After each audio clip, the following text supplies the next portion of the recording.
ये आर्टिकल 25 का वायलेशन है। और कैसा यूसीसी, उत्तराखंड का यूसीसी हो ही नहीं सकता।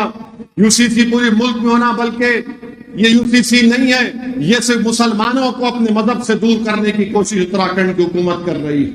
और फिर इल्जाम लगाते हैं कि मुस्लिम औरतों को हम अच्छा करना चाहते हैं। क्या अच्छा करेंगे?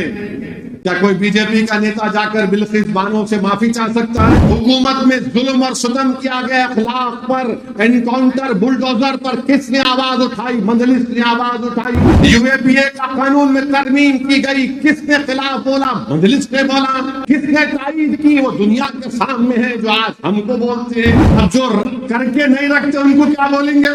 समझे नहीं समझे?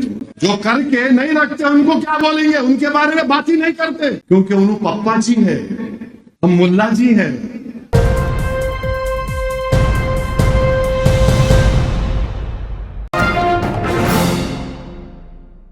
मेरे अजीज दोस्तों और बुजुर्गों, उत्तराखंड में यूसीसी मकसद एक ही है कि मुसलमानों की मजहबी शनाख्त को खत्म कर दिया जाए। हम अपनी शरीयत पर अमल ना करें और आप अपने मजहब के कानून को हम पर कैसे मुसल्लत करेंगे? आप रेस्टिट्यूशन ऑफ कॉन्जुगल राइट्स का क्या मसला है बताइए। डिवोर्स का तरीका एक मजहब में अलग है, इस्लाम में अलग है।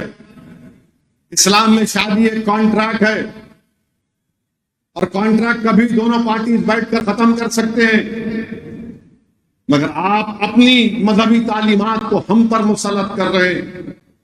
ये आर्टिकल 25 का वायलेशन है। और कैसा यूसीसी, उत्तराखंड का यूसीसी हो ही नहीं सकता। यूसीसी पूरे मुल्क में होना, बल्कि ये यूसीसी नहीं है, ये सिर्फ मुसलमानों को अपने मजहब से दूर करने की कोशिश उत्तराखंड की हुकूमत कर रही है। आर्टिकल 25 का वायलेशन, ट्राइबल पर इतलाक नहीं होगा तो राइट टू इक्वालिटी का वायलेशन है ये। और फिर इल्जाम लगाते हैं कि मुस्लिम औरतों को हम अच्छा करना चाहते हैं। क्या अच्छा करेंगे?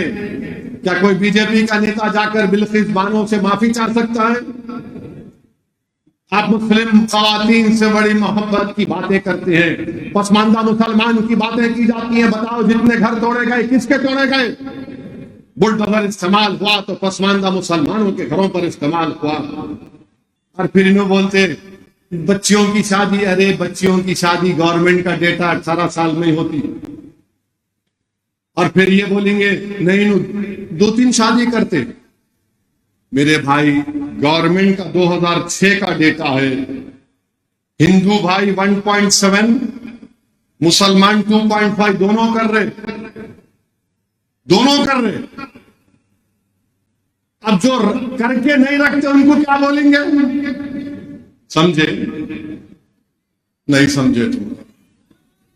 जो करके नहीं रखते उनको क्या बोलेंगे? उनके बारे में बात ही नहीं करते, क्योंकि उनको पप्पा जी है, हम मुल्ला जी हैं। इसीलिए हम बोल रहे कि ये झूठा प्रोपेगेंडा खत्म करो बीजेपी आरएसएस वालों। ये चलने वाला नहीं है। ये आप भारत के नौजवानों को, भारत के वजीर आजम ने उनको बेरोजगारी उनका मुकद्दर बनाकर रख दिए। मैं भारत की आवाम से अपील कर रहा हूं कि आप देख लो, ये सब चीजें हैं। और बार बार मजलिस से और भारत के दलित और मुसलमानों से बोलना कि सेकुलरिज्म को बचा लो, ये हमारी जिम्मेदारी नहीं है, तुम्हारी है। अब इलेक्शन आएगा, अब शुरू हो गया, नहीं वहां न लड़ो ना आप असद भाई, वहां मत जाइए आप, वहां मत लड़िए आप, वहां मत लड़िए आप। तो क्या करना? मैं क्या करूं? मैं तुम कर रहे ना सियासत 60-70 साल से, क्या हासिल किए बोलो? तुम जिस पार्टी का सपोर्ट किया उसने क्या किया बताओ मेरे को। असदुद्दीन ओवैसी के जाने से ऐसा होता। हिमाचल प्रदेश, क्या मैं उड़ के गया था? हिमाचल प्रदेश में कांग्रेस और बीजेपी में 12 एमएलए का फर्क था। और किसको बोलेंगे वहां पर? उत्तर प्रदेश में समाजवादी पार्टी के 6 एमएलए कूद गए बीजेपी में। क्यों कूदे? क्योंकि बीजेपी ने एक आलाजात अपर कास्ट के हिंदू को टिकट दिया राज्यसभा का। तो सब बोले ठाकुर है, पंडित है, चले जाएंगे, और हम लड़ रहे हैं तमाम के लिए, महफिल का परस वो करेंगे कुछ नहीं, तो कौन बोलेगा उनको बी टीम? महाराष्ट्र में उलट पलट हो गई, ये नांदेड़ के अशोक राव बीजेपी में चले गए, सन्नाटा है, मुंह पे कोई आवाज नहीं आती। अब हल्लुक शुरू हो गया खामोशी से। सच साहब क्या होने वाला है 24 में? मैं उन लोगों से कह रहा हूं, अल्लाह आपको दिमाग दिया, आप देख नहीं रहे क्या होगा? आपको नजर नहीं आ रहा नविश्ते दीवार? क्यों बेवकूफ बनते हो?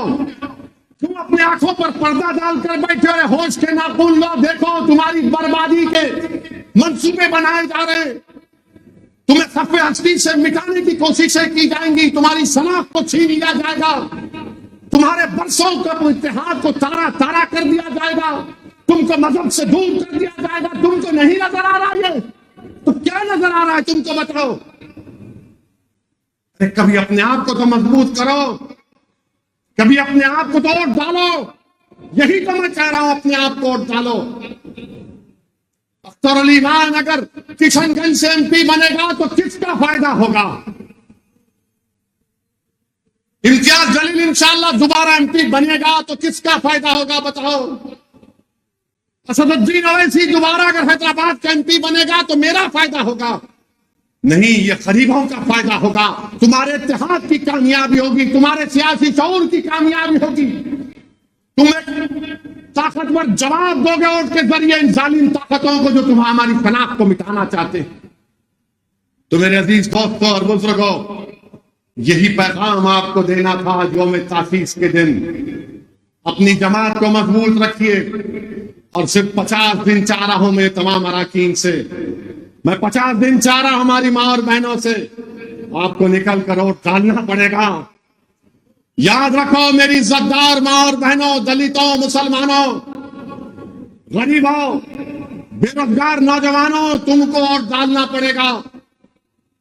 मस्जिदें तुमसे पुकार पुकार कर कहेंगी तुम वोट डालकर कामयाब करो मजलिस को, क्योंकि यही लोग मस्जिद को आबाद रखने की बात करते हैं, जो बुलडोजर के खिलाफ आवाज उठा रहे, जिनके घर बर्बाद कर दिए गए, उस मिसमार घर में रहने वाली खवातीन और बच्चे पुकार पुकार कर कह रहे हैं कि हम नंगे सर आसमान की जिंदगी गुजारने पर मजबूर हो गए। मजलिस को मत छोड़ो, मजलिस को कामयाब करो। जिनको झूठे इल्जामात के तहत एनकाउंटर किया गया, उन मरूमीन के खानदान के लोग दुआ कर रहे हैं कि परवरदिगार कोई तो है जो हमारी दाद फरियाद करता है।